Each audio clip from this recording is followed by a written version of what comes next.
Quand les gens font votre connaissance ou qu'ils me rencontrent, quand les gens viennent au milieu de nous, qu'est-ce qu'il en reste?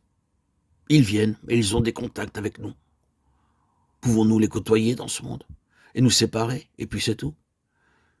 Il y a eu un début, une fin.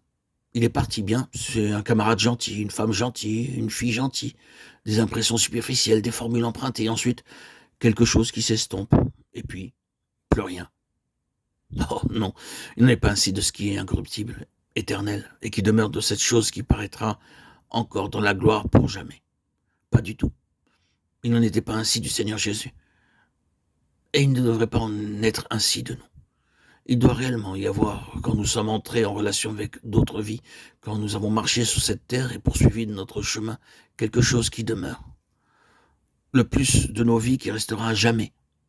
Les gens doivent pouvoir dire il y avait quelque chose en eux, plus grand que ce qui pouvait se voir sur leur visage.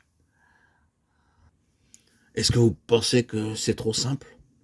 Mais oh, combien cela s'applique à tous les domaines. Nous devons être saisis par l'importance de cette chose. Quand nous quittons une personne ou quand nous l'avons contactée, quelle a été l'impression? Il se peut que certains ne soient pas capables de le définir, ni qu'ils s'arrêtent pour y réfléchir, mais d'autres en seront conscients. Ils seront saisis par le fait qu'au-delà d'une simple rencontre, ils ont été en relation avec quelque chose d'autre. Et c'est justement ce quelque chose de plus qui est le terrain de l'activité du Seigneur dans les vies. Il sait où il y a des gens qui cherchent une chose que le monde ne peut pas donner, quelque chose de plus que ce qu'ils ont. Ils sont déçus, ils ont faim, ils peuvent avoir été de manière étrange, selon la pensée du Seigneur, conduits selon un dessein spécifique à rencontrer un vase élu devant lui pour porter son nom. Le Seigneur sait où est ce Saül de Tarse, où est cet eunuque éthiopien, où est ce Corneille, profondément affamé pour quelque chose d'autre, et où ce quelque chose de plus peut-il être trouvé?